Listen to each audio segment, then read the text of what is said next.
Salut les gars, j'espère que vous allez bien. Moi je vais super bien par la grâce de Dieu. Et je suis très content de pouvoir partager toutes ces expériences avec vous. Et j'espère que cela va vous aider dans beaucoup de démarches.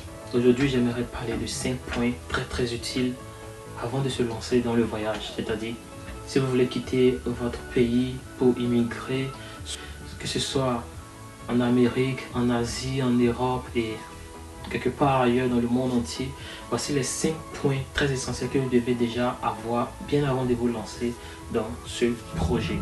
Oui, effectivement, je dis bien ce projet parce que ce projet de voyager c'est un projet. Et il peut être un projet à long terme ou un projet à court terme. Du coup, les 5 points sont: le numéro 1, un investissement. Ce que vous devez comprendre est que voyager, c'est un investissement. Parce que d'autres personnes pensent que voyager, c'est juste faire des papiers, amasser l'argent et puis bon, partir. Non, c'est différent. C'est vraiment un investissement en soi. C'est-à-dire, un investissement, ça veut dire quoi? Où vous mettez l'argent, ça peut réussir ou ne pas réussir. Et qu'est-ce que vous devez faire dans les deux cas? Dans le premier cas où ça a réussi, c'est une chance. Dans le deuxième cas où ça ne réussit pas, ça peut être une malchance, mais on ne va pas s'appuyer dessus. Mais je vais vous dire d'abord, lorsque ça ne réussit pas.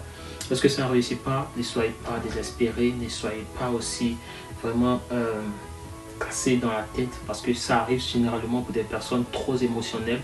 Et c'est difficile de pouvoir gérer ça, mais soyez vraiment très confiants et relancez encore pour une nouvelle chance. La bonne chose avec surtout le voyage avec les États-Unis, vous pouvez faire à plusieurs reprises, mais on prend le temps de pouvoir analyser et tout ça. Essayez de voir, est-ce que lorsque je me déplace d'un point A à un point B, qu'est-ce que je vais gagner qui sera plus peut-être 3 fois ou 10 fois plus que ce que j'ai dépensé lorsque j'étais dans le point A. Ce que je dois vous dire aussi, ça a besoin des personnes expérimentées pour vous aider. Comme ça. Donc du coup, ça c'est juste l'investissement. Le 2, une bonne préparation. Bien avant de se lancer, vous devez d'abord vous préparer émotionnellement et physiquement. Et puis on peut dire temporellement, non? Ouais. C'est-à-dire vous devez préparer aussi un peu d'argent qui va vous aider à faire la procédure. Et aussi un peu d'argent pour le voyage, c'est-à-dire le billet d'avion, tout ce qui reste. Ne vous lancez jamais dans la procédure si vous n'avez pas assez d'argent pour pouvoir finir en fait. Ça ne sert à rien de dire non, je paye mon passeport, j'ai fait mon passeport. Et lorsqu'on vous dit de venir peut-être payer le jour, c'est-à-dire la date d'entretien, vous n'arrivez pas à payer. Ça sert à rien en fait. Ça sert à rien. C'est seulement dit, je vous dis de ne jamais faire ça. Lorsque vous voulez commencer quelque chose, commencez et allez-y au bout. La procédure avec l'ambassade des États-Unis, c'est-à-dire pour gagner le visa, c'est les documents qui vont vous donner la chance. Les documents vous ouvrent les portes et vous maintenant vous ajoutez. Et puis Dieu maintenant termine. C'est comme ça. Et si vos documents déjà ne sont pas dans les demandes nécessaires, par exemple on vous demande un relevé bancaire de tant dans tel critère. Et vous envoyez un relevé bancaire comme ça. Mais qu'est-ce que vous voulez faire en ce moment? Ça ne va pas marcher. Ça va pas. Et demain ne soyez pas triste pour dire non si je savais. Parce que là-bas, sincèrement dit, parce que vous rentrez à l'ambassade. Parce que quand on n'est pas encore rentré à l'ambassade, ça ne vous dit rien. Lorsque vous rentrez à l'ambassade là, c'est là que vous voyez que être en ambassade là, ça change la vie. Lorsque vous avez le visa, votre vie change. Pourquoi? Je ne dis pas que l'Afrique n'est pas mieux que ici, ou bien ici n'est pas mieux que l'Afrique, mais vous allez quitter quelque part pour venir ici pour avoir de l'expérience et aller de l'autre côté. Ici c'est un pays, des pays qui sont développés. Nous, en Afrique, surtout en Côte d'Ivoire, nous sommes en voie de développement. Donc ça fait deux choses différentes. Donc, lorsque vous arrivez ici, il y a des choses que vous allez faire rapidement. Vous voyez un peu que votre souffrance va changer en d'autres choses. Ce que je vais vous dire encore, si vous avez un rêve, la troisième des choses, c'est si vous avez un rêve, quel que soit tout ce qui est comme obstacle, vous devez forcément réaliser. Je ne dis pas que d'aller voler, mais d'aller malmener les choses, mais d'aller mentir aux gens pour prendre leur argent et puis venir vous créer des problèmes. Non. Aussi pour voyager, vous devez avoir un bon casier. judiciaire. Parce que le casier judiciaire, il est beaucoup important parce qu'ils vont vous demander est-ce qu'il y a beaucoup de trucs à faire.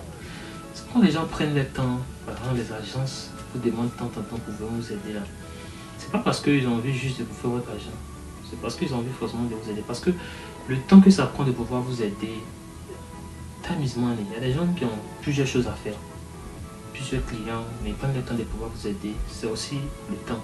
Mais si vous pensez que vous êtes beaucoup intelligent, vous pouvez faire ça seul. Je pense qu'on ne force personne.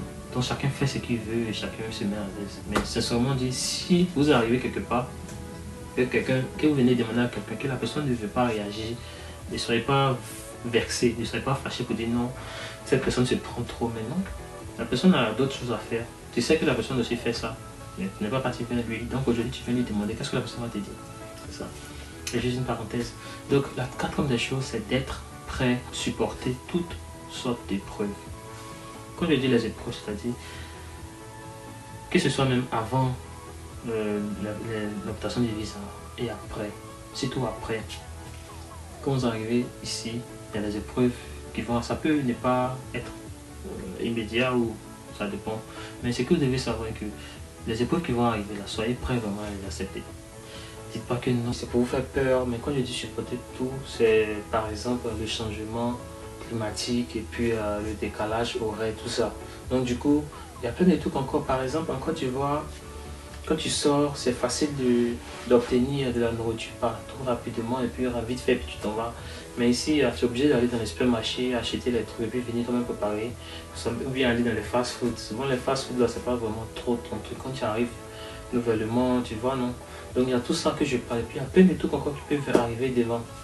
Donc, du coup, je dis ça pour que vous puissiez vous préparer de manière mentale et de manière physique. C'est beaucoup important. Et encore, la cinquième des choses pour terminer, confiez-vous à une personne expérimentée ou à une agence expérimentée.